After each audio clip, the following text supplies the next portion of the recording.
bueno, pues tenemos con nosotros a doña Lucía Echevarría. ¿Qué tal está usted? Hola, buenos días, ¿qué tal? Y Mejor. también tenemos con nosotros a doña María Muñiz de Urquiza. Muy buenos días. Hola, muy buenos días. Y tenemos con nosotros a don Paco Hughes. ¿Qué tal está usted? ¿Qué tal? Encantado de estar aquí. Bueno, aquí todos son del Madrid, ¿verdad? ¿Todos somos? Del Madrid. Absolutamente. Doña Lucía. No, y si tuviera que ser de algo, por herencia me tocaría el Athletic de Bilbao. Bueno, Pero ya, entonces aquí, usted no cuenta. por lo de Aquí... simpatía por el débil, aquí sería el Athletic también, ¿no? Bueno, la verdad es que tenemos muchas noticias que podríamos decir que es la noticia del día. Porque es que está el mundo y está España, pues no sé, en una efervescencia informativa tremenda. Ayer Edmundo González publicó un vídeo en redes dirigido a los venezolanos denunciando lo que fueron los detalles de su extrañísimo episodio de salida de Venezuela.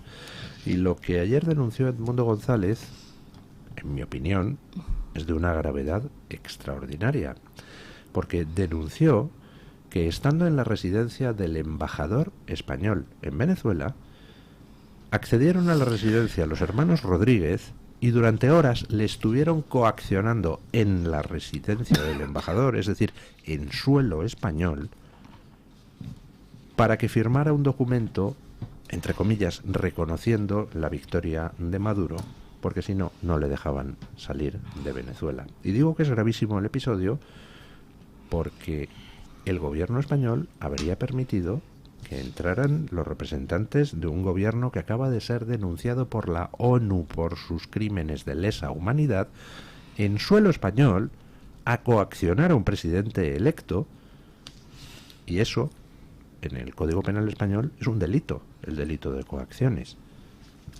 un delito denunciable. Bueno, yo es que no salgo de mi asombro. Tendrá que dar algún tipo de explicación el gobierno español de qué demonios es lo que ha pasado, con pelos y señales. ¿Participó el embajador español en las coacciones, por ejemplo? ¿O se limitó a asistir como un pasmarote mientras los representantes de un gobierno torturador y asesino coaccionaban a Edmundo González? ¿O ni siquiera estaba y les dejó solos en una habitación? Yo es que, de verdad, me parece que esto sobrepasa ya todos los límites. Doña María.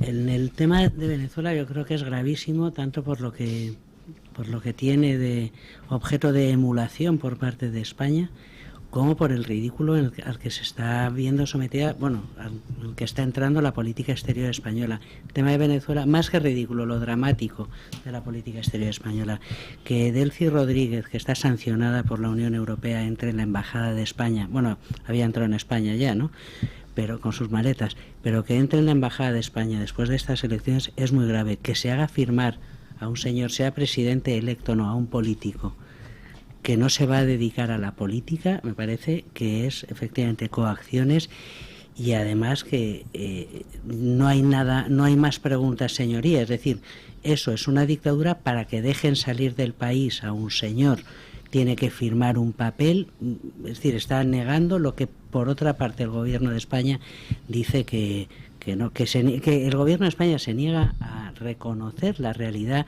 de lo que está ocurriendo en Venezuela. Y además, no solo eso, sino que defiende lo bien que lo está haciendo el gobierno de España en Venezuela, trayendo a este señor, lo que lo está rescatando de una dictadura. Es decir, lo primero que hay que decir es, aquello es una dictadura, y entonces tenemos que cumplir esta serie de exigencias para poder sacarlo de allí. Pero no se está diciendo eso, se está diciendo lo contrario, que aquello está muy bien, que no es prudente, es decir, la cobardía más absoluta. Me parece que es muy peligroso lo que está ocurriendo en Venezuela, y más peligroso lo que está ocurriendo en España en relación con Venezuela. El ejemplo para el resto de la política exterior para el resto de países latinoamericanos y para el resto de dictaduras en el mundo.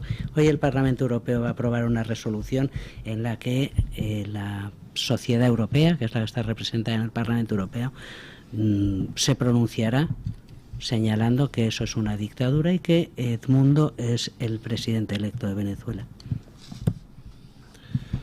Bueno, ¿ustedes creen que ¿Alguien va a presentar denuncia contra el gobierno español por complicidad en un delito de coacciones? Yo no sé, yo como siempre vengo aquí a añadir la nota de humor, no sé si visteis la rueda de prensa de Jorge Rodríguez, empezando que hacen dos hermanos en un mismo gobierno, que siempre me ha fascinado, pero bueno. Entonces le pregunta, una que se llama Gabriela, y dice, señor presidente, y le pregunta, entonces le dice, ¿ahí Gabriela, chica? Es que, y empieza a sacar no ha pasado, y saca las fotos de qué ha pasado, en la que se le ve a Delcy, a él, al embajador y a Edmundo.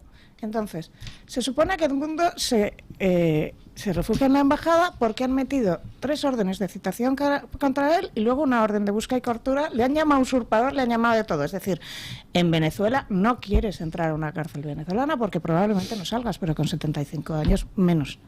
Y entonces, como la embajada le acoge, deja entrar a estos 2 señores, que son los que le han llamado usurpador, han puesto una orden de búsqueda y captura y demás, y que además, como bien se ha dicho, no pueden entrar en suelo español. Y además de cuando aquí, para que tú te vayas, tienes que firmar algo. Es decir, si has firmado un compromiso porque lo has tenido que firmar, es que están negociando. Esto está clarísimo. O coaccionando. Yo me empleo yo es negociar, ¿no? Y entonces dice, chica Gabriela, ¿dónde tú has visto que esto sea una coacción? Y enseña las fotos. Porque entonces me estás diciendo que yo hice una coacción y le estás diciendo al señor embajador de España que hizo una coacción. Y después, pues sí, no, o sea, exactamente. Entonces, pero está bien tirado por parte de Jorge Rodríguez, porque claro, dice, si ha habido coacción, España es cómplice. Claro. Pero a ver, este delirio primero de secuestrar a 2 españoles, que hasta han sido, tenemos 2 rehenes, secuestrar a 2 españoles, primero diciendo que los había mandado el gobierno español. Luego, sacar esto que es un aviso de Y luego cuando dice, tenemos unas grabaciones, porque empieza a decir, chico, yo tengo grabaciones, chico no dice, pero Gabriela, yo tengo grabaciones.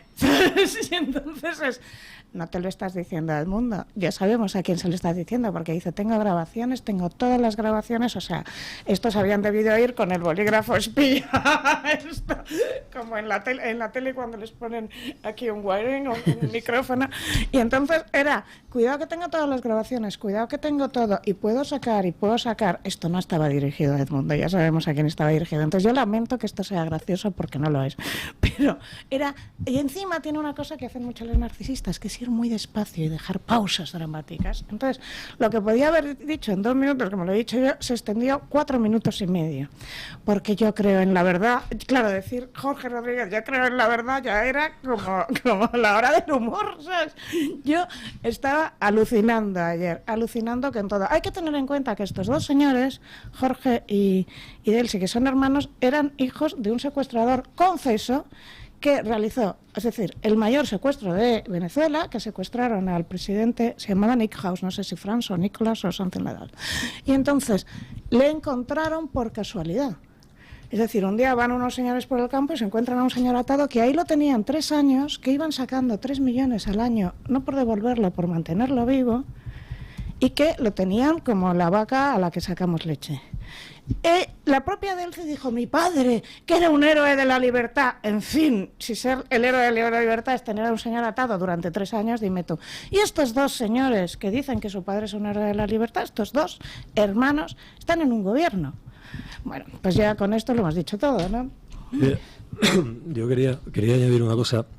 El tema venezolano, bueno, yo creo que la connivencia al gobierno y de miembros del Partido Socialista es conocida. Ya sabemos que además las embajadas españolas no son un territorio seguro tampoco, pero me pasa con lo de Venezuela, yo, y creo que casi me atrevo a hablar en nombre de alguna gente, un cierto hartazgo, porque por un lado hay que seguir hablando de Venezuela y tener la máxima solidaridad con los venezolanos, ¿no? Bastante sufren, pero siempre se habla, llegamos a la conclusión de que es una dictadura. Pero a las próximas elecciones volveremos todos a concurrir, unos electoralmente y otros con nuestra atención, incluso con una cierta labor política y diplomática, como si no lo fueran. Es decir, es evidente que la cuestión venezolana solo puede caer por una revolución interna o por una acción bélica o belicosa exterior. Es decir, pero sin embargo, la oposición, de alguna manera, de allí alberga unas esperanzas de tipo institucional que se ven constantemente defraudadas. Y por otro lado, esto genera en España un sainete político constante alrededor de Venezuela, donde parece que se quiere externalizar una cuestión política. Es decir, no hagamos como Venezuela, resolvamos Venezuela, bueno, pues ¿por qué no empezamos a cambiar las cosas aquí? Y yo creo que muchas veces, durante tramos que duran semanas, en España se hace política sobre Venezuela, que a la gente nos interesa mucho, pero yo no sé hasta qué punto tanto, ¿no? En fin, por lo menos yo... Pero no me sea usted Rajoy, que decía que se tenía que concentrar en la economía y que por eso no hacía política. Podemos dedicar la atención a Venezuela y a otras cuestiones, e incluso al Real Madrid. Don Luis, qué fuerte me ha entrado hablando del fútbol en esta vez. O sea, tenemos más de una neurona. A ver, sí, y por supuesto es muy interesante y tenemos una obligación de muchos niveles, pero... yo creo que a veces se traslada muchas veces la política española durante unos ciertos días, un cierto tiempo, a Venezuela. Y en Venezuela parece que se juega algo. A mí yo me siento, porque ya son bastantes veces, a veces me siento también un poco defraudado, incluso por las esperanzas que la oposición venezolana infunde a la gente. O sea, yo creo que eso es una dictadura y cada cierto tiempo llegamos a la conclusión de que es una dictadura. Pues es que una dictadura solamente ¿cómo se tiene una dictadura? Yo le entiendo el argumento. Efectivamente, Venezuela no es una dictadura ahora, lo era antes de celebrar las elecciones y lo lleva siendo desde hace 15 años. Ahora bien, este episodio ha demostrado que incluso en una dictadura se puede engañar a la dictadura, porque la jugada que la oposición ha hecho para demostrar el fraude electoral de Maduro ha hecho imposible que ni siquiera grandes amigos de Maduro le puedan reconocer como presidente, con lo cual ya digamos que se han acabado los argumentos de algunos, en mi opinión, canallas que llevaban jugando con Venezuela. No, bueno, es que realmente Maduro es el presidente legítimo. Ya los Borrell, los Sánchez, los Lula, los Petro no han podido decir Maduro ha ganado las elecciones. Tampoco quieren decir lo contrario, pero se abstienen de decir eso, ¿no? Entonces, ahora yo coincido con usted que es desesperante y que aquí pues algo habrá que hacer, o la comunidad internacional se pone las pilas y empieza con sanciones brutales a los jerarcas para que sean los mismos jerarcas los que terminen metiendo a Maduro en la cárcel con el fin de salvarse alguno de ellos. Yo creo que ha habido un salto cualitativo en estas elecciones a través del reconocimiento internacional de que es una dictadura, que está evitando que haya una masacre en Venezuela. Es decir, la oposición ha conseguido alinear, como decía don Luis, a la izquierda internacional en contra del reconocimiento de Maduro, y ha puesto el foco de la prensa, etcétera, en lo que está sucediendo en Venezuela, más allá de son unas elecciones fraudulentas más. Y gracias a eso se está evitando una masacre de la población en Venezuela. Y ahora hay que esperar que de aquí a enero, que es cuando supone que toma posesión el nuevo gobierno, se pongan las cosas de tal manera en la que caiga Maduro por su propio peso y por la presión internacional. Eso de que caiga Maduro por su propio peso que caiga por su madurez. No, pero acaba de decirle usted una cosa importante. A mí hay un detalle que me llama mucho la atención en todo esto, y es cómo es posible que el régimen, ya quitadas las caretas, ya reconocido que es una dictadura, ¿cómo es posible que no haya encarcelado todavía a María Corina Machado, que sigue allí resistiendo? Ya hemos visto que no tienen límites, ¿no? Posiblemente María Corina esté refugiada en alguna embajada, pero vamos, estos no se cortan un pelo en hacer lo que sea, y serían capaces de entrar en una embajada para cogerla. ¿Por qué no lo han hecho? Pues muy posiblemente porque en el juego de la diplomacia internacional se le han trazado ciertas líneas rojas al régimen, y se le ha dicho a Maduro: como se te ocurra detener a María Corina Machado, por ejemplo, irrumpiendo en una embajada, entonces no nos dejas otro remedio que la intervención militar, ¿no? No lo sé. ¿Algún tipo de coacción pues o algún negociación? tipo de habrán sopesado las consecuencias. Cuando hablamos de masacre, en España tenemos 47 millones de personas, más o menos. En Venezuela ni se sabe ahora mismo, se supone que son 37, pero es que se les han ido 10. Es el mayor éxodo en un país, incluso mayor que el de Siria, ¿vale? En España al año asesinatos hay 300, en Venezuela hay 25.000 y esos asesinatos son del régimen. Si leéis un libro, que yo es que estoy fascinada con ese libro, que es el libro de David Placer de los brujos de Maduro, que en teoría va de brujos y luego cuenta otras historias, por ejemplo, cuenta una historia de una cédula de opositoras, que eran todas mujeres, y de repente fueron apareciendo descuartizadas una detrás de otras, descuartizadas. ¿Y quién era? Uno que se había infiltrado en la cédula opositora. ¿Y quién se los cargaba? Pues obviamente el régimen. Entonces es una cosa increíble porque el régimen empezó a pagar a sicarios y pasó lo mismo que pasó en Argentina con la SIDE. Que de repente los sicarios, bueno, yo estoy trabajando para el gobierno, pero si tú me llamas para que me cargue al chico que ha coqueteado con tu novia o que te está rompiendo es tu competencia, también me lo cargo. Y entonces, en mi barrio, que hay un montón de venezolanos, me contaba el párroco, porque lo primero que hacen es ir a la iglesia, claro, que todos le decían, no ha sido tanto por dinero, sí que hay hambre, pero es porque tengo miedo de que me maten a mi hijo o que mi hijo desaparezca en una balacera. En cuanto a que las dictaduras caen, oye, España cayó, Portugal cayó, la lista de dictaduras que han caído de forma pacífica es enorme, yo creo que más que otras. ¿Y por qué importa tanto? ¿Por qué le importa tanto a España? Vamos a ver, Podemos, como todos sabemos, estaba formada en Argentina. De hecho, repetían las mismas consignas, acuerparse, y estas palabras que decían los niñas y niñes, todos, acuerparse, poner el cuerpo. Iban, les entrenaban, como cuando otros iban a un campo de entrenamiento en Libia, les entrenaban, les decían qué tenían que hacer, qué consignas debían decir, cómo debían estar. Desde el momento en que Zapatero empieza a tener estas relaciones con Venezuela, Argentina, en su momento los kirchneristas también les entrenan a primero cárgate el Poder Judicial, luego destruye, porque esta ley de medios que están a punto de hacer es una copia de una ley mordaza que hizo Maduro, pero calcada, o sea, con la misma excusa, es que ni se cortan. La ley que van a hacer viene de Europa y está calcado de lo que está diciendo Hillary Clinton. También, pero quiero decir, la idea de primero cárgate el Poder Judicial, luego haz esto, la retórica que debes dar esto, todo el rato habla de fascismo, todo el que no sea lo que yo ya es, porque ayer vi, yo aluciné, en un medio nacional al que no voy a citar porque no me da la gana, Broncano contra el fascismo. Ah, claro, los que ven el hormiguero ahora son fascistas.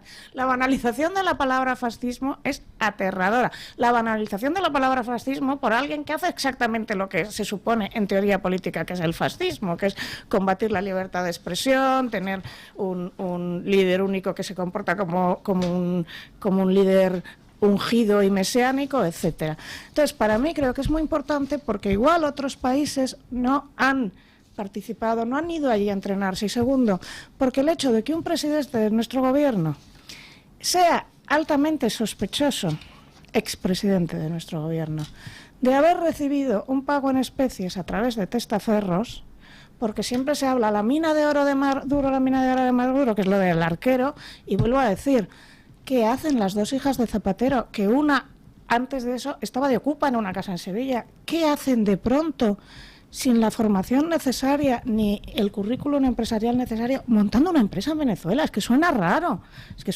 Entonces, un poquito cuando rarito, dijeron sí que suena, lo de, sí. es que esto se lo debemos a la negociación de Zapatero, que lo han dicho, esta ha sido la negociación de Zapatero. La negociación de Zapatero ha consistido en que dos personas se metan en la embajada de España con la foto con el embajador ahí al lado y le obliguen a alguien a firmar un documento, y si no se va, y es obvio que le han obligado porque ¿para qué ha firmado un documento? No, simplemente le das el pasaporte, el salvoconducto y hasta luego.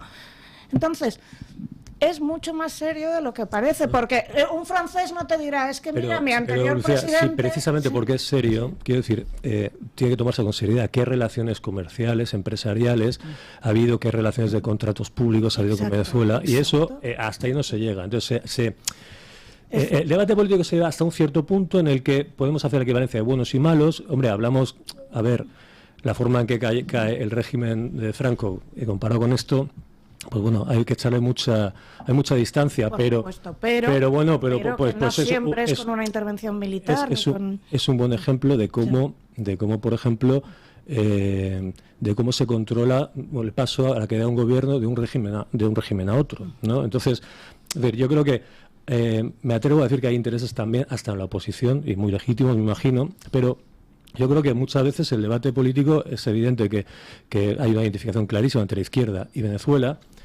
pero a mí me parece que muchas veces se resta tiempo al atacar los fundamentos, por ejemplo, de nuestro régimen, de la corrupción española, y que haciendo un paripé de solidaridad con Venezuela, algunos pues ya cumplen el expediente, se van al aeropuerto, hacen un poco de resistencia internacional, en fin, yo en ese sentido yo me lo tomo con toda la seriedad del mundo, pero no creo que en ocasiones se haga así. Yo creo que hay ya con Venezuela que hay mucha hipocresía. Mucha hipocresía y mucho teatrillo.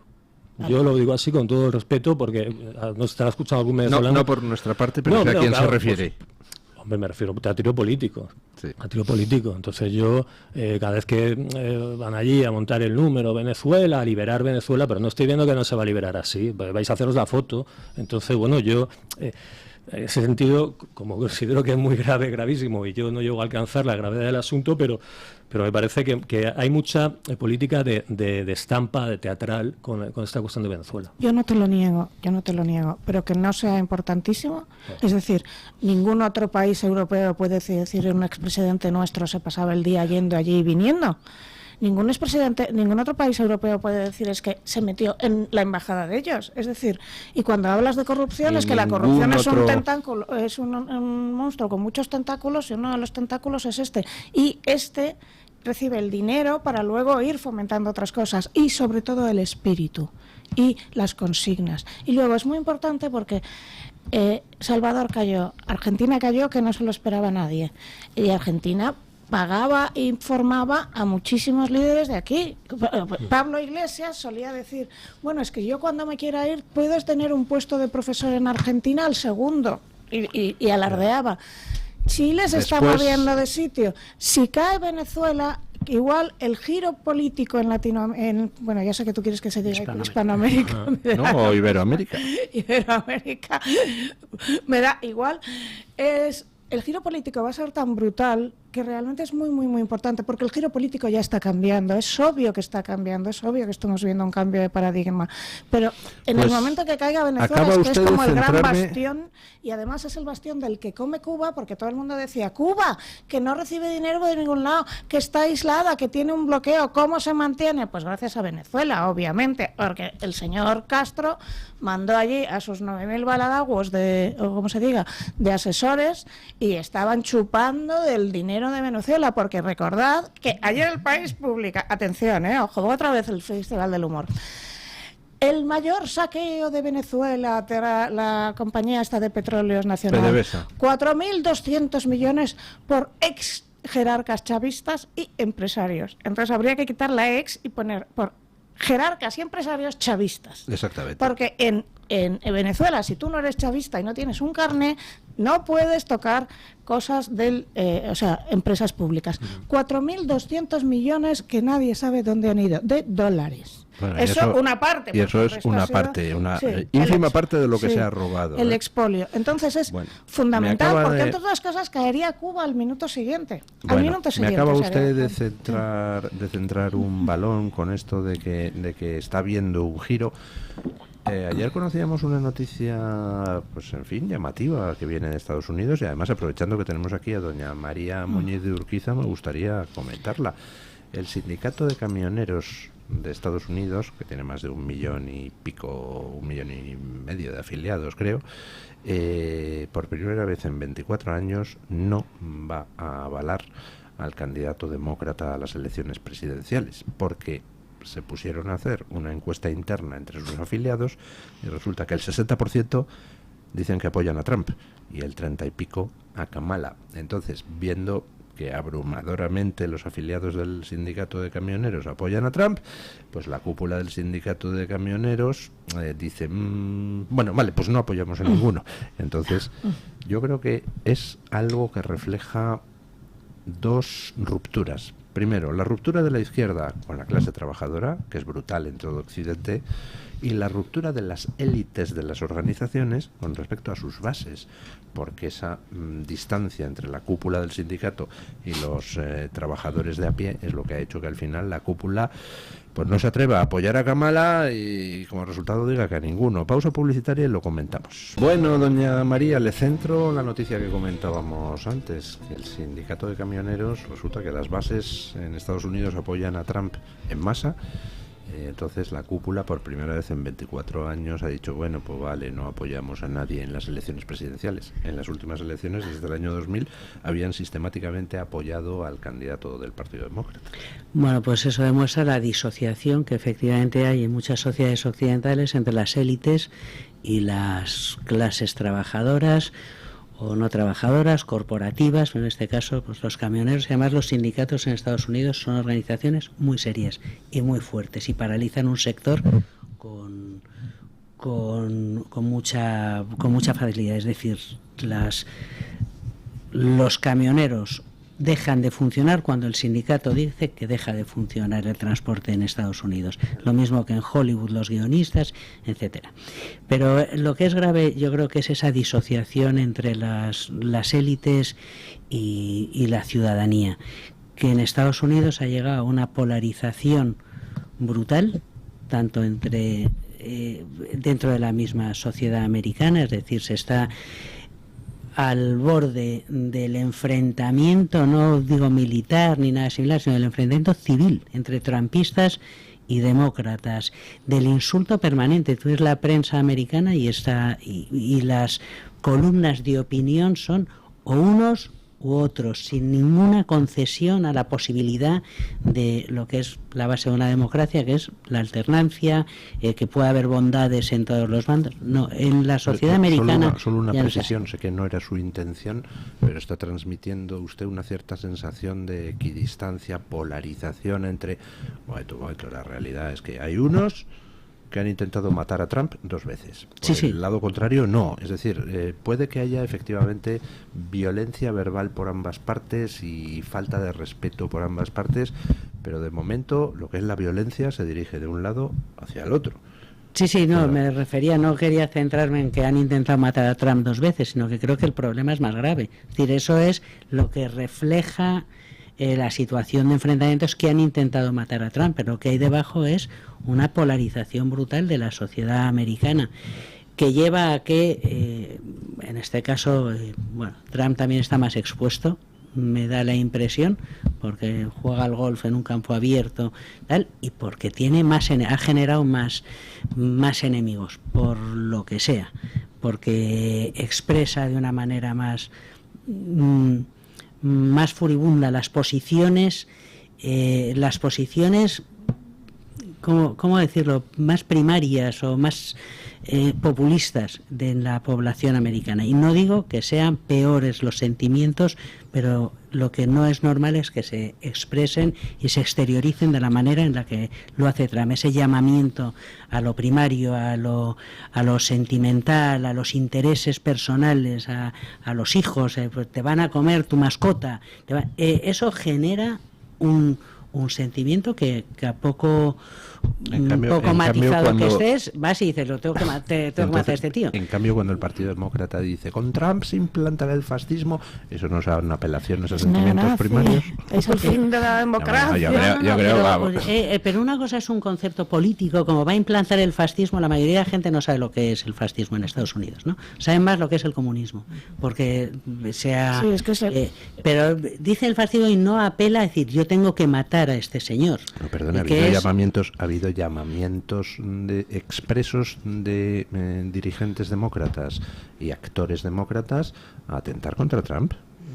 No ha habido ninguno, ¿eh? Y es gravísimo que se haya hecho llamamientos a atentar contra Trump porque se considera un peligro, pero para la masa social se considera un peligro.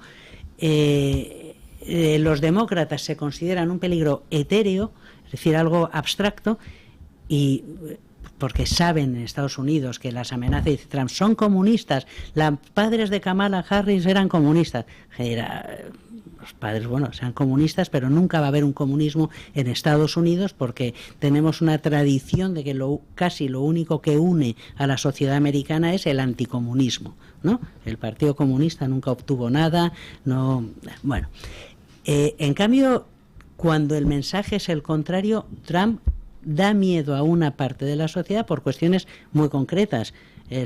va a permitir, yo qué sé, las armas en los institutos, o porque hay que defenderse del Estado, va a bajar los impuestos hasta el límite que no se va a poder financiar, lo que sea, ¿no? Entonces, bueno, sí, pero está decir, claro que no vamos a estar de acuerdo en la opinión sobre Trump. Pero a mí lo que me parece muy grave es eso, es que los trabajadores digan una cosa, los camioneros en este caso, y las élites digan, pues no me voy a enfrentar con mis mismos trabajadores, en lugar de replantearse cuál es su posición y que están representando a esos trabajadores. Y si los camioneros son trumpistas, los dirigentes deberían decir apoyamos a Trump, de los dirigentes de ese sindicato, no digo los dirigentes en general, deberían. Y creo que hay un problema que también está ocurriendo en Europa, cuando nosotros vemos en España que hay como un mundo paralelo por parte del gobierno, en el Congreso de los Diputados, por parte de Tezanos, y hay un mundo paralelo y dicen cosas que son completamente distintas a lo que siente y piensa y expresa la sociedad. Y a mí me parece que es muy grave cuando se erigen quienes están al mando del barco, van en un rumbo que es distinto al que quieren ir los pasajeros, que es la sociedad en general. Y creo que eso es muy grave en Estados Unidos y en otra medida, porque no hay atentados, en España y en Europa. Incluso en Europa, cuando ha ganado la extrema derecha las elecciones al Parlamento Europeo como segundo grupo político, lo que pasa es que en el Parlamento Europeo se han dividido en 3 grupos, si no tendrían 50 escaños más que el grupo socialista. Y cuando se trata de desconocer eso, porque nos parece una realidad que no se sabe cómo manejar desde esas élites, es que eso es una realidad fea de esta gente que está en contra de la inmigración, en contra de unas políticas sociales que están periclitadas en muchos casos, que hay que replantearse, que hay que ver de dónde procede el descontento de esa sociedad. En lugar de plantearse todo eso y dar soluciones a todo eso, se dice, no, esto no existe y nosotros a lo nuestro, al tran por un carril que no es aquel por el que va la sociedad, y eso terminará explotando. Don Paco. Sí, yo solo una matización que le quería hacer a doña María, es la cuestión es que ha expresado, ha hecho las palabras exactas, furibundo. Yo, Trump, tengo el vicio de insomnio de escuchar sus rallies o mítines, sí. Que también a la gente me lo tendría que mirar, ¿no? Por eso no duermes. Pero bueno, hay gente pató. Así llegó aquí a la... Además es uno de sus un momento, déjele acabar. Es que es muy divertido. Es absolutamente como el hormiguero, pero mucho mejor. Es humorístico. Es el mejor monologuista. No sé cómo decirlo. Es que no sé. Sería el humorista que hay aquí que se lleva tanto, que tiene un nombre americano, inglés. ¿Cómo se llama? El que es tan populachero. En fin, me voy a liar, da igual. No me viene a la cabeza. Es un gran cómico. Y dice las cosas con bastante sentido del humor. Es verdad que, bueno, y cuando dice y muchas veces dice las cosas deformando un poco el lenguaje, y lo que hacen, la trampa de los demócratas y de los medios es que cogen la literalidad de lo que dice, ¿no? Yo en España llevo asombrado, ya no me asombro, la década que llevo viendo, simplemente importando de Estados Unidos, la manipulación constante de todo lo que dice Trump y de la forma en que lo dice. El último debate con Kamala fue asombroso. Le hacían fact-check a él, a ella no, y el fact-check que le hacían era falso. A ella le habían dado las preguntas y también. Esto ya está demostrado. Bueno, eso no está demostrado. Hombre, tienes una affidavit de alguien que estaba allí firmado. Bueno, eso no quiere decir nada. No quiere decir nada, lo siento. Pero el fact-check se lo hacían a él. Y luego, venga a sacar lo de las mascotas. Oiga, en Haití y en Dominicana y en Cuba se comen perros y gatos. Esto no le estamos pero abriendo. En Estados Unidos. Pero claro, tú llevas 20.000 haitianos a una población que no tiene ni 200.000, 20.000 haitianos, y les dejas ahí, pues no sé si se comerán tus mascotas o no, que puede que haya sucedido, porque no tiene visos de irrealidad. Todo el mundo empezaron a sacar gente de Springfield y muchos negros diciendo es que no hay gatos, ahora no hay stray cats. Pero más allá de eso hay unos problemas ahora de seguridad tan brutales que tampoco hace falta que te digan que te comen las mascotas. Había chicas diciendo yo no puedo, y chicas negras, porque son las acosadas, claro, porque en Springfield hay muchísima población negra. Yo ya no puedo ir al gimnasio porque todo el rato es un tío siguiéndome, y cualquiera que hayamos estado en Dominicana sabemos que allí esto es... El mejor meme que he visto sobre lo de los gatos es que dice el Partido Demócrata que sí, que asaltan mujeres y que roban a gente, pero que gatos no se atreven a comer. O sea, es que es ridículo el debate, de verdad. Sí. Sobre todo que la cuestión es que ya no solo se invade, de hecho, una población, sino que van a afectar al censo de la misma, que ese es el debate. Exacto, que no quieren tener, que si gatos, que si perros. Que tienes 20.000 votantes. 20.000 votantes, que es lo que ellos quieren para... Un momento... Sí. Es tan complicado, es tan complicado votar en Estados Unidos que te tienes que inscribir, tienes que tener tal compromiso político para votar, que lo de que metes 20.000 haitianos para votar, hombre, no Si cuadra. tienes un banco de alimentos y una iglesia y una oficina, pues de paso que te dan los alimentos, no creo que les cueste inscribirte. Sé que es complicado, pero no tantísimo, ¿vale? Pero simplemente una cosa muy rápida. Bueno, a mí me parece un giro muy importante, más allá de la disociación entre élites y tal, y bases. Trump ha conseguido, con un discurso popular y populista en el mejor sentido, con un discurso de reindustrialización y de política arancelaria selectiva. Él dijo el otro día que la palabra tariff le encantaba, que le parecía bella, poesía, el sentido del humor de alguien que es capaz de decir eso, ¿no? El arancel me parece una palabra hermosa. Bueno, no es de las palabras más feas. Pues eso, verle como... Arancel podría ser un tipo de fruta, ¿no? Suena suavizante de pelo. Arancel, Cabezán, ya pueden ustedes hacer una línea arancel. Pues él ha conseguido ese giro, que para mí es el giro más importante reciente, y eso sí que es un cambio. Cuando la izquierda americana es Taylor Swift y los actores, y con la derecha están los transportistas, es que haya habido un cambio de los polos. Y ese cambio es lo más importante que ha pasado. Y remato, Vox lo ha demostrado ahora con esta cuestión de Madrid Central, favoreciendo a todos los trabajadores de la zona metropolitana. Es decir, bueno, es la derecha, mientras vosotros estáis hablando a la izquierda de que hay que fastidiar al obrero de Fuenlabrada por el nombre del planeta. Es la derecha, ellos llaman a la ultraderecha, que la que efectivamente protege al currito o al currante. Mira, lo de los camiones se explica muy bien por una cosa. El negocio de los camiones americanos hace 15 años era de 170 billones. Ahora es de 800 billones de dólares. Bueno, como en Estados Unidos los billones son... 800.000 millones. Sí, perdona, que es que siempre me la lío. Que es como lo de conducir por la izquierda y la derecha. Pero bueno, se ha multiplicado por 8. Y sin embargo, los camioneros reciben casi la mitad de salarios. ¿Por qué? Porque ha empezado a haber concentraciones de capital y entonces esas concentraciones de esta superempresa y esta superempresa pueden decidir tú entras, no entras, y si no, estás fuera. Entonces, el mensaje de Trump, que lo mismo que tú, o sea, toda la entrevista larguísima que tuvo con Elon Trump, yo no le vi populista para nada, ¿sabes? Y es muy gracioso, Si no sé si habéis visto el vídeo comparando a Obama cuando pillan a Bin Laden y a Trump con lo de Abu Attack, he was a beautiful dog. He died like a dog. A beautiful dog. I don't want to take any credit. Y empieza a hacer con las manos. No, ¿sabes? Es que claro, yo... Se le enseñé a mi hija que era totalmente anti-Trump y hasta mi hija se reía y no quería reírse, ¿sabes? Bueno, en cualquier caso, el asunto es que no necesitas gran cosa para ir contra Kamala, porque usted ha tenido aquí un gobierno de 3 años y medio, ha abierto la frontera, ahora dice que quiere cerrar la frontera y él le dice, pues hágalo ahora que le quedan 6 meses. Han subido tanto la inflación, han subido tanto las casas, han subido tanto... Es decir, empieza a dar datos sin más. Y al final, cuando tú, pues lo que sentimos aquí, si tú tienes que ir al supermercado, que yo lo siento porque yo hago la compra de mi casa, oiga, y veo los precios subir día a día, es alucinante, pues tú empiezas a pensar, ¿qué está pasando? ¿Qué está pasando? ¿Qué está pasando? Y al final... El votante, aquí hay una gran diferencia. El votante en Argentina o en Venezuela, había un 50% de votantes muy subvencionados, o incluso aquí. Entonces, siempre iban a votar al partido en el poder porque de eso comían. Pero en Estados Unidos no hay tanto funcionario público, no hay tantísima gente que pueda vivir del gobierno. Y al final, el camionero, ¿qué querrá?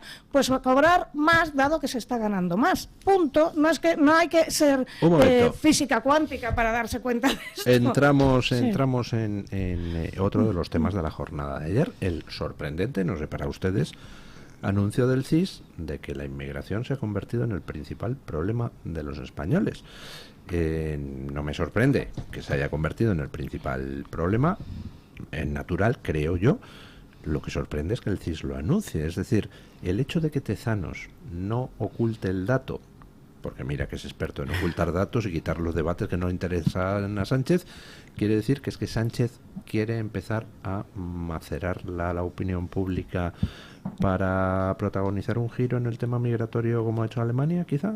Usted, doña María, que viene del mundo político, ¿cómo lo interpreta esto? Pues hasta hace no tanto, la inmigración, el buenismo hacia la inmigración, las puertas abiertas, etcétera, era uno de los estandartes, de las banderas de la izquierda, de la izquierda europea. Lo dejo en izquierda así en general, porque ya tengo dudas hasta a quién llamar izquierda y a quién no. Pero bueno, la izquierda, lo que todos entendemos, no, la izquierda europea.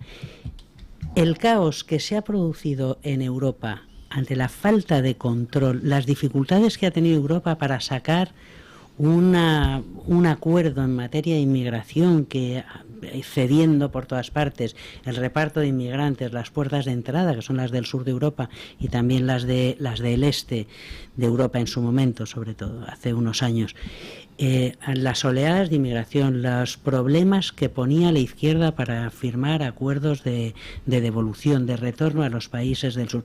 Al final se ha generado tal caos que los mismos países, los mismos gobiernos de izquierda de la socialdemocracia en Alemania y en otros países lo han dicho, no podemos seguir así. Y España, desde luego, la desconexión del gobierno, que sigue manteniendo que aquí vale todo y no hay una política, es decir, el gobierno no está cumpliendo con su responsabilidad de gestionar las fronteras, de pedir papeles, que es que en Mali tú vas allí y te piden el pasaporte, y aquí entra, no solo de la gente que entra en cayucos o en pateras que no proceden en su mayoría de países en conflicto cuando reclaman el refugio, el asilo internacional, la protección internacional, no procede en su mayoría de Marruecos y de Argelia. Y Marruecos está soltando a sus prisioneros, a sus presos, delincuentes. Ha soltado, creo que en la última oleada, 2.500 presos, un indulto real, tal. Y ya sabemos dónde han acabado. Sabemos dónde terminan, porque aquí no se pide ningún la operación papel. Del Mariel, y pero hay, en marroquí. Efectivamente, y hay... Pero no es ni siquiera una cuestión ideológica, decir, no, eso que nos cuenta el gobierno, es que a mí eso me enerva. Lo que nos cuenta el gobierno son niños y niñas. Es el porcentaje de menores, no niños, que parecen niños en un niño de 5 años, no, el porcentaje de tíos de 16 años o de 15 es muy bajo en relación con el conjunto de los que entran. Niñas no hay ninguna. Exacto, habrá es lo que iba a apuntar. 3 en los 50.000 que han venido, había 3 niñas. Mujeres también muy poquitas, son señores en edad militar, sin formación, no sabemos sus antecedentes penales, no sabemos sus nombres, sí sabemos su procedencia, aunque nos digan que no se sabe su procedencia, y hay un desbordamiento. Y el gobierno no ha respondido con una política que cualquier Estado serio algo tendría. Que me contaba, dice, sabemos su procedencia. ¿Quiere que le cuente algo que me contaba el otro día una persona que fue a una entrevista de trabajo de una organización, una ONG que se dedica a la atención de menas? Y entonces fue una entrevista de trabajo donde le dice la entrevistadora, bueno, pues mira, tu labor consistirá en llamar, asistida por un traductor, a la familia de los menas que tenemos aquí para convencerles de que nos manden una autorización para tutelar a los menas. O sea, se sabe dónde está la familia, no se los devuelve. Y es más, se pide a la familia que te mande una autorización para que sea una administración pública española la que los tutele. O sea, es que esto es indignante. Es por el una amor de Dios. colaboración con tráfico de personas y de menores que son muy vulnerables, que no tienen que andar por las fronteras. Si son niños y niñas, no tendrían que ser devueltos a sus autoridades. Y es lo de las ONGs es el gran negocio y el clientelismo de las ONGs en relación con el problema de la inmigración. Las ONGs reciben unas subvenciones por cada inmigrante que recogen, inmigrantes que los que llegan en barco no pueden hacer los 3.000 kilómetros o los 1.500 kilómetros que hay si ponemos las aguas territoriales de españolas en Canarias, no se pueden hacer en un cayuco. Es decir, hay mafias desde allí de tráfico de personas que los llevan hasta donde se ven las costas españolas, allí los sueltan en el cayuco y allí los rescatan los de las ONGs que cobran por cada inmigrante. Y hay una trama y una maraña de intereses que han hecho que el gobierno y el Estado se desentiendan de un problema nacional, que es el de la protección de fronteras, el de la integración de inmigrantes, el poner orden en la inmigración económica, que esa es perfectamente legal y aceptable y necesaria en España. Es decir, venga gente a trabajar con un contrato, va usted a tal sitio con una formación, y si no se le da aquí la formación, va usted a tal sitio, va a cobrar tanto, mandarán remesas a sus países. Es decir, cómo ha funcionado de toda la vida la inmigración económica que hizo España.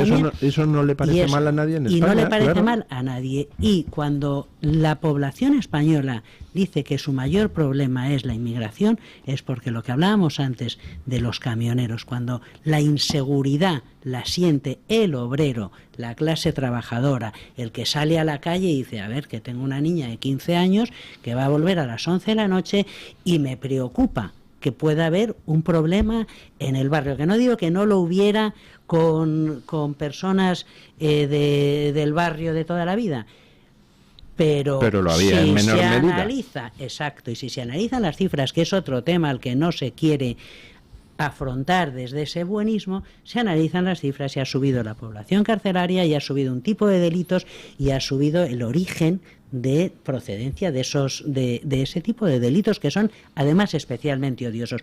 Todo eso, un Estado, yo no hablo de sin ninguna ideología, un Estado responsable de gestionar su población, la integración, la educación, la sanidad, la higiene, el control de fronteras, lo tiene que afrontar un Estado de derechas, y no se está afrontando, se ha dejado a la buena de Dios, es decir, no vamos, que eres un racista. ¿Cuándo nos convertimos en fascistas los que dijimos, oiga, pueden pedir usted el pasaporte a este señor como me lo piden a mí si voy a su país, y si a los 3 meses se me agota el visado de turista, me pueden deportar a mi país? No sé, hemos perdido el norte. Oyéndole a usted, pues me venía a la mente lo que ha pasado en Alemania, y que es una de las cosas que está detrás de la rectificación total del gobierno alemán en tema migratorio, que es que esa izquierda, como la llama doña Lucía, brilli, pues de repente está desapareciendo, y ha aparecido otra fuerza de izquierda, que es la plataforma de Sarah Wagenknecht, que es de ultraizquierda, pero vamos, de ultraizquierda rozando casi con el estalinismo en algunas de las declaraciones de doña Sara, la líder, pero anti-inmigración, que dice, oiga, no, yo de izquierda soy mucho. Ahora bien, es que me está usted metiendo aquí a un montón de gente que está echando a perder el país, y por cierto, tirando los salarios a la baja, que es una de las cosas que, por ejemplo, llevaban a Bernie Sanders en Estados Unidos a manifestarse en ocasiones contra la avalancha inmigratoria. Dices que los empresarios americanos usan la avalancha inmigratoria para que los salarios en Estados Unidos bajen. Se ha degradado el mercado de trabajo, se ha vulnerabilizado más a los trabajadores. No, eso se tiene que tomar las riendas, es decir, qué política de migratoria tenemos. Dejar pasar de no. Doña Lucía. Pero eso se ha dicho, vuelvo a repetir, me repito porque ya lo dije otra vez, desde Marx se ha dicho, desde el siglo XIX, y vuelvo a repetir la misma historia. Germinal, novelón, trata de que hacen una huelga en Francia y los otros importan a trabajadores belgas que en Bélgica entonces se morían de hambre. Y de toda la vida, hasta que de repente la presunta izquierda o autodesignada izquierda dio un giro, la izquierda estaba en contra de importar trabajadores migrantes porque eran más baratos y se rompían los sueldos. De hecho, cuando hubo la oleada de migración española hacia Alemania, recordemos que la izquierda alemana puso el grito en el cielo porque los españoles cobraban la mitad, ¿vale? En cuanto a los niños de Marruecos, hay varias asociaciones en Tánger para niños sin techo. Una se llama Darna y ha hablado ya en medios españoles. Hay otro que se llama Ningún Niño Sin Techo y demás. ¿Por qué? Porque el niño se va. El niño, como tú dices, a veces tiene padres y a veces no tiene padres. Tiene una madre que es prostituta o que ha sido madre soltera, que es lo peor que te puede pasar en Marruecos. Entonces ese niño vive en la calle y trapichea y roba. Con lo cual, de alguna manera, le venden la moto de, mira, tú vas a llegar a España y en España va a ser todo color y fantasía. Y obviamente, porque en España, en muchos casos, igual vive mejor. Igual no, igual también acaba en la calle, pero igual vive mejor. Igual acaba lo que para nosotros nos parece un horror, que es acabar en un centro de menores, para él significa comer todos los días. Esa señora, la de Darna, decía, es que es un problema porque lo que hacemos es desarraigarlos, perdemos un montón de menores, se pierden su vida, estamos intentando traerlos, y decía, que no me lo creo tanto, el gobierno ahora está cambiando, el gobierno sí que quiere que se queden, pero hay una cosa que se ha cambiado en la sociedad marroquí. La sociedad marroquí, antes, un hijo de madre soltera era un paria, pero un paria quiere decir que que muchas veces se tenían que cambiar apellidos o inventarse padres o pagar en el registro porque podía no trabajar en según qué cosas. Ahora mismo no lo es, eso ha dado un giro muy grande. Es cierto que es verdad que el gobierno marroquí sí que está empezando a dar un giro, porque antes se los quitaba de medios, y sí que está dándose cuenta de que no puede mandar a todo el mundo fuera. Y tenéis que leer esto de Darna, porque esa asociación, como otras que se llaman Niños por Niños en la Calle o Niños del Futuro, hay un montón, incluso aldeas infantiles, que lo que intentan es recoger esos niños y darles un futuro en Marruecos, porque saben que aquí van a caer, que aquí van a acabar trapichando con drogas, que aquí van a acabar en una banda, y que aquí el futuro que les espera, aunque al principio coman, va a ser mucho peor. Cuando los propios marroquíes, y gente además que no es susceptible de que pienses estos son la malvada ultraderecha marroquí, te están diciendo que para ellos es un problema que les estés sacando el futuro de ese país, es decir, que haya una gran parte y además siempre hombres, y te están diciendo aquí se les puede acoger, aquí tenemos, porque Marruecos es rico, no lo olvidemos, en recursos es rico. Por lo menos su dirigente sí, que tiene un yate de 96 millones de euros. O sea, tú vas a Marruecos, iros a Casablanca, al camino que va desde Casablanca a Sidi Rajal, primero parece Miami de lo bonito que lo han puesto, y ponte a mirar un día cualquiera cuántos Hammer ves. Alucinante, ¿no? Ves a un señor que va en una bicicleta que casi le matan y al lado un Hammer, y yo no sé mucho de coches, yo flipaba con Hammer, Tesla, todo esto. Entonces, como los musulmanes sí que llevan muy a gala hacer caridad y tienen que dar un diezmo, hogares para niños hay en Marruecos, muchos. Hogares islámicos hay un montón. Infraestructura para acoger a esos niños hay un montón, y te lo están diciendo. Sí, claro, pero entonces no trincan todos los que están trincando aquí en distintas ONGs. Es lo que te voy a decir, que me vendes la moto de pobre niño que ha venido. No, este niño igual tenía una vida mejor en Marruecos, probablemente no acabara delinquiendo, probablemente no acabara, si se queda en Marruecos, si se va a una casa en Marruecos, no acabara traficando y no acabara apuñalando a nadie o metiéndose en un lío. Pero es que, claro, como bien decimos, está establecido todo, y no solo es el negocio, ojo, también hay un tipo de secta, y esto psicológicamente se llama el síndrome del redentor. Probablemente hay uno arriba que gane y vaya por el dinero, pero todos los que están abajo creen sinceramente que están haciendo la obra del siglo, que esto es lo que deben hacer, que su trabajo es importantísimo, que ellos son solidarios y el resto del mundo fascista. El mundo del voluntariado tiene y esto normalmente, el síndrome del redentor, viene de alguien que tiene sus propias carencias muy grandes y que piensa que ayudando a otros lo resolverá. Lo ves también en gente. Es que lo puedes ver en uno de una ONG que a la beata católica, que toda su vida gira alrededor de la iglesia, da igual, pero no es que todo el mundo está por el dinero, la gran mayoría de la parte de abajo está por una especie de sentimiento religioso sin Dios. Sí, bueno, yo lo que decía doña María, yo cuando veo un destacamento de menores de 1,80 con bigote que entran, siempre pienso que por cada uno de ellos alguien cobra aquí. Y hay que verlo así. Y luego, la negación de la violencia sexual que se está produciendo, la responsabilidad del feminismo es histórica, porque es un ministerio y un entramado y una estructura de paniaguados, y sobre todo paniaguadas, que es lo que han democratizado y a lo que han accedido es a la poca vergüenza, que antes era muy masculina y ahora es masculina y además femenina, y están silenciando la violencia sobre las mujeres. Y luego, sobre Tezanos, hablar de la inmigración era fascismo, hasta que empezó a hablar Feijóo, luego empezó a hablar Sánchez, y ahora nos hemos enterado que España entera es fascista. Con lo cual, pues bueno, yo creo que ya se ha abierto el debate hasta que lo vuelvan a cerrar. ¿Ustedes coinciden conmigo en que Sánchez está preparando el terreno a través de Tezanos para protagonizar un giro de 180 grados similar al de Schröder en Alemania o Trudeau en Canadá? Hombre, yo estoy, absolutamente convencido de que alguna maniobra, esto es la preparación de la opinión pública, el globo sonda y tal, para que luego venga. Es que si no hacen algo, está creciendo demasiado la insurgencia de la ultraderecha, llamarían ellos, algo tienen que hacer. Si pensamos, cuando estudiamos la Unión Europea, el mercado libre, decían la libre circulación de capitales, de bienes y de personas.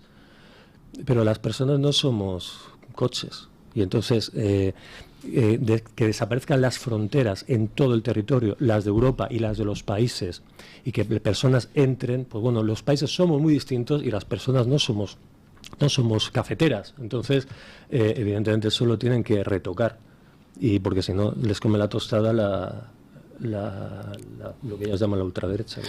Y yo solo quiero apuntar que feminismo institucional no es feminismo, que basta que veas un post de Ana Monzón y veas las que la empiezan a insultar, pero insultar, que a veces a mí hasta creo que podrían hacerlo con otras palabras.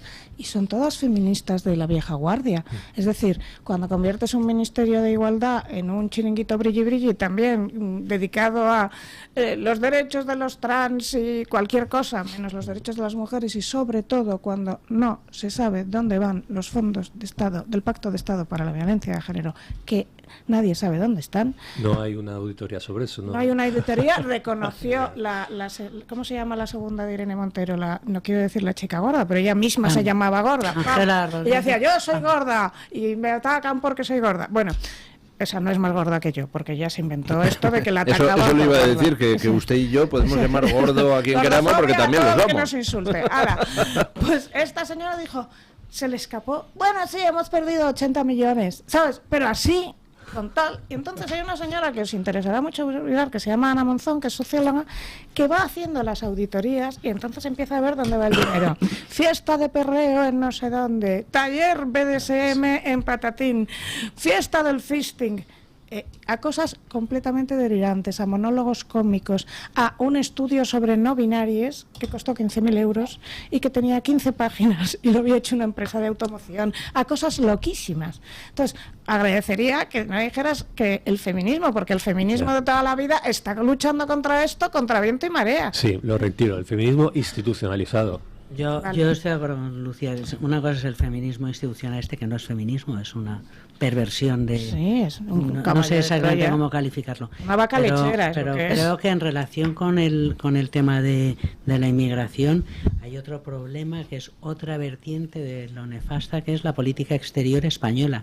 Es decir, estamos bajo el yugo, la espada de Damocles de Marruecos, de ahora te abro, ahora cierro, ahora están en Ceuta, tal, ahora los reprimo a los inmigrantes, ahora les dejo saltar, y España venga a soltar dinero, que hemos pagado muchísimo dinero para la desaladora en Marruecos, para el control de fronteras en Marruecos, de cooperación para el desarrollo en Marruecos, y seguimos como si no hubiéramos pagado nada. Y España está sin recurrir a un instrumento de la Unión Europea, que es una de las cosas buenas que ha hecho la Unión Europea en el tema de inmigración, que es la creación de Frontex, un organismo para vigilancia de las fronteras marítimas del conjunto de Europa, porque efectivamente una vez que se entra en Europa y se tiene permiso para estar en Europa, se puede uno atravesar fronteras, y eso ya la alemana no, se ha cargado Alemania Schengen de un plumazo. La francesa con el tema cuando no tienes un pasaporte europeo tampoco, pero cuando vamos a tener en España y en muchos otros sitios de Europa,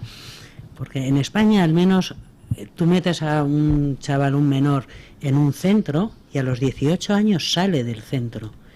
Y hasta que no pasa un año fuera del centro no tiene permiso de trabajo. Es decir, como está todo desarticulado y no hay una política integrada de educativa, formativa, con una bolsa de trabajo para los que se han formado ahí, que puedan integrarse de una manera un poco fluida en la sociedad, sino que dejas a una serie cada vez creciente de zombies circulando por España y cruzando fronteras, si pueden, porque hay restricciones ahora.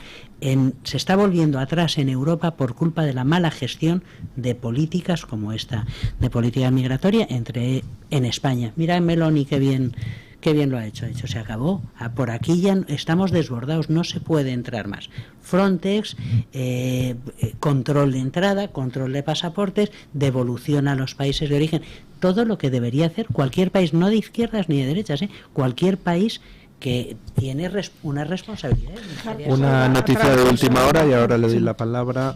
La Guardia Civil detiene en Cádiz a Karim Gabarde, el asesino, el que conducía la lancha con la que se asesinó a los guardias civiles de Barbate. Oye, mira.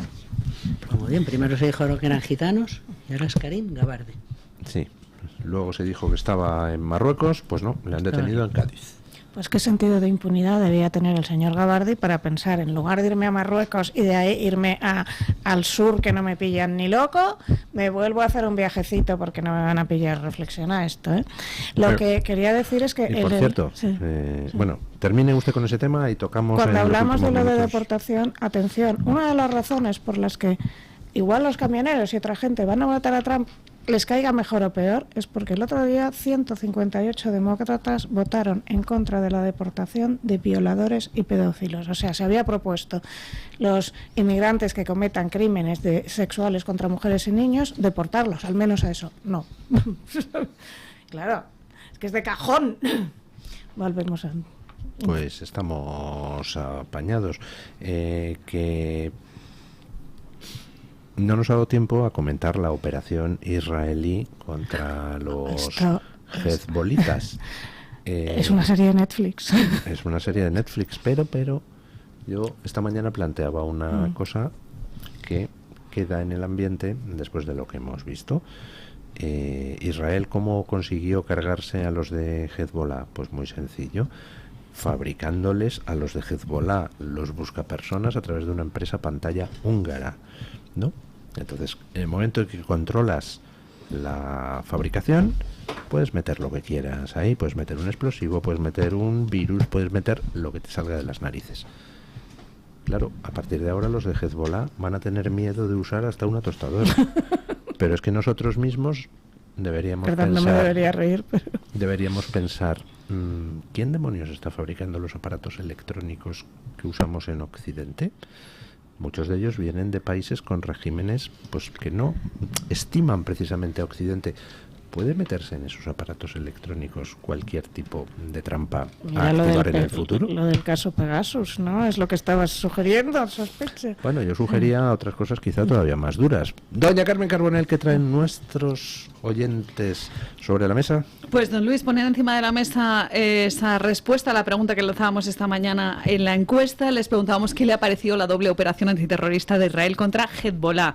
Dábamos 4 opciones, algunas eran compatibles, pero siempre don Luis pide que se decanten por la que más se aproxima a su opinión. Concretamente, la primera opción era que me pareció magnífica y asombrosa, la segunda efectiva y necesaria, la tercera algo desproporcionada y la cuarta totalmente rechazable. De momento van ganando las 2 primeras opciones con un 68% de los votos. La más respaldada es la de que les parece magnífica y asombrosa, seguida por un 28% de los votos a la de efectiva y necesaria. O sea que para la gente, bueno, en líneas generales le ha parecido... ¿Y las otras opciones? Un 2% para algo desproporcionado y un 2% también para el totalmente rechazable. O sea que ya ve que hay una diferencia bastante sustancial. Hay comentarios al respecto, como por ejemplo este de Cristina Martín en el chat de YouTube de Radio Libertad, que dice que Israel está tratando a los terroristas como se merecen.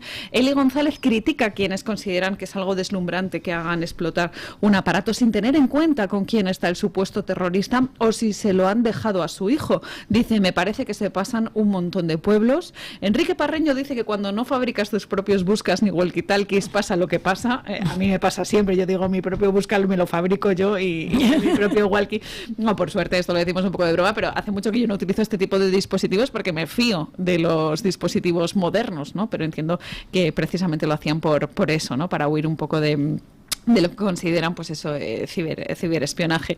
Ángel Ortega dice, la operación de Israel es una auténtica salvajada, así de claro lo manifiesta en el chat de YouTube de Radio Libertad. Caronte dice, o aplaude a Israel y dice que Hezbollah va a tener que comunicarse con 2 yogures unidos por una cuerda. ¿Os acordáis de ese método, no? En plan que hacíamos, a ver si se escuchaba algo. Yo nunca escuchaba nada, no sé si lo hacía mal o no. No tengo un ingeniero dentro de mí como para realizar este tipo de dispositivos de escucha.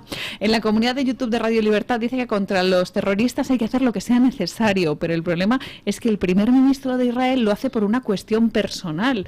Para no ir a la cárcel está en una huida hacia adelante que va a incendiar toda la zona y nos va a llevar a algo que no queremos. En Israel casi todos los ciudadanos están en su contra y será por algo.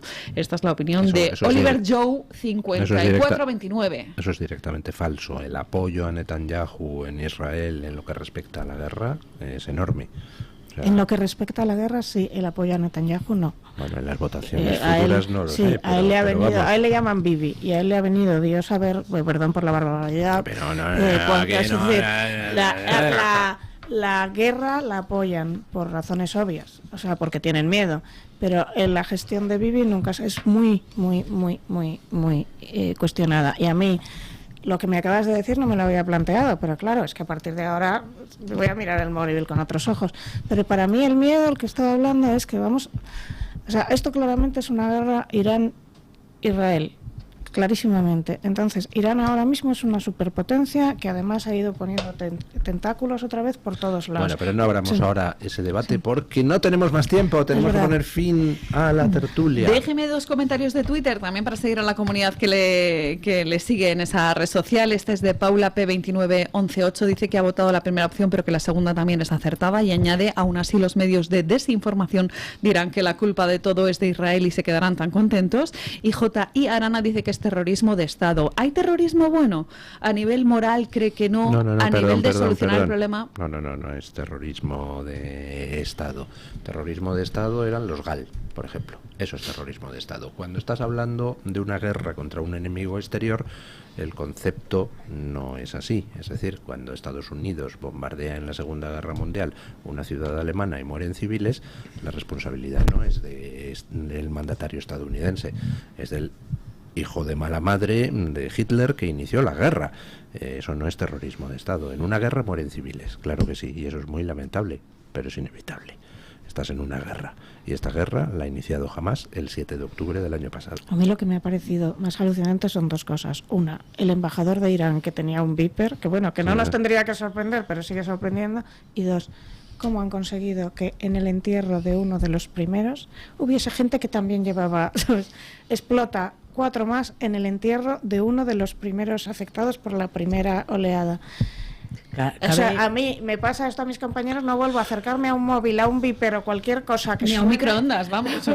Ni- No, ni al micro ni a nada. Cabe un comentario más Muy breve, sí. muy breve. A mí me parece que esto de Israel abre la puerta, no por el hecho de Israel ni de terrorismo de Estado, no me lo parece, me parece que es una respuesta a una situación, pero abre la puerta a un tipo de guerra híbrida que se concreta en esto. Desde este momento todos somos vulnerables a un ataque del exterior, de potencias macarras, etcétera. En cualquier momento Rusia puede hacer, bueno, hay que tener también la capacidad técnica y de servicios de inteligencia que tiene Israel. Y otro comentario que se me ha escapado antes: a Europa no le interesa una victoria de Trump por el descompromiso de Estados Unidos en relación con la defensa europea y en relación con la posible afinidad entre Trump y Putin. Y ahí lo dejo. Hombre, no. Afinidad de Putin con alguien, con Alemania, que tenía sus dirigentes cobrando de Putin, con Francia, con un ex primer ministro cobrando de Putin, con Noruega, con un ministro cobrando de Putin. Sí, la captación de élites por parte de Rusia, pero eso ya es un ex Schroeder, etcétera. Pero que se hayan pronunciado a favor de somos iguales tú y yo, Trump y Putin. Estamos en la misma onda, esa es tu esfera de influencia, es decir, una vuelta a la Guerra Fría que ya no sería tan fría con Trump las capacidades no que hay. ha firmado con Putin después de 2014, es decir, después de la primera invasión de Ucrania.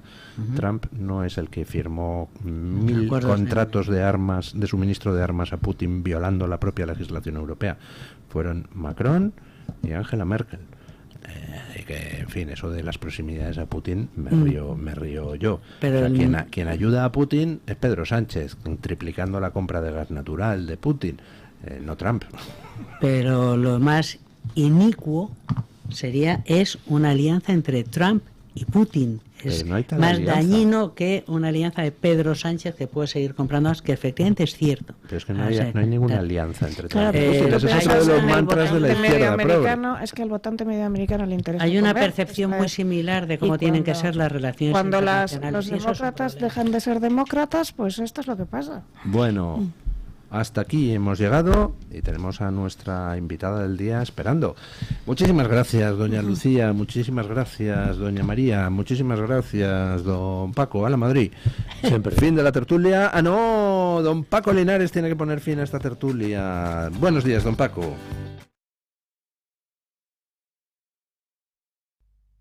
Buenos días, don Luis del Pino, y gracias. Si hay algo que sobresale en Sánchez, son sus bulos y mentiras, y no hay peor ladrón que el que cree que todos son de su misma condición. Para el tutto di capi, para el jefe, para el patrón, todo lo que se dice y que es verdad, pero no le gusta, lo ataca insultando. No hay mejor defensa que un buen ataque. Se ríe con esas risotadas muescas de chacal que le caracterizan. Desde el inicio se le veía venir, como cuando afirmó en mayo de 2018 que presentaba la moción de censura para convocar elecciones. No tardó en desdecirse para liderar lo que llamó un cambio de época. Continuó narrando después un montón de trolas, como lo que dijo en Espejo Público en 2018. Abro comillas. Lo que se produjo el pasado 6 y 7 de septiembre en el Parlamento de Cataluña puede entenderse como un delito de rebelión. Cierro comillas. Después negó que hubiese rebelión y acabó derogando el delito de sedición. Podremos escuchar las mentiras de Sánchez demostrándoles con su voz, escrito y documentos oficiales durante días toda la podredumbre que ha esparcido por ahí. Por hoy termino recordando que es tan trolero y mentiroso que quiere solo vivir con los estómagos agradecidos que repiten sus palabras sin pensar, como papagayos. Solo soporta los ecos de sus mentiras y tiene planes para callar a los que dicen la verdad. Díganselo por su bien a los que no nos están escuchando ahora. Mañana más y mejor. Punto final.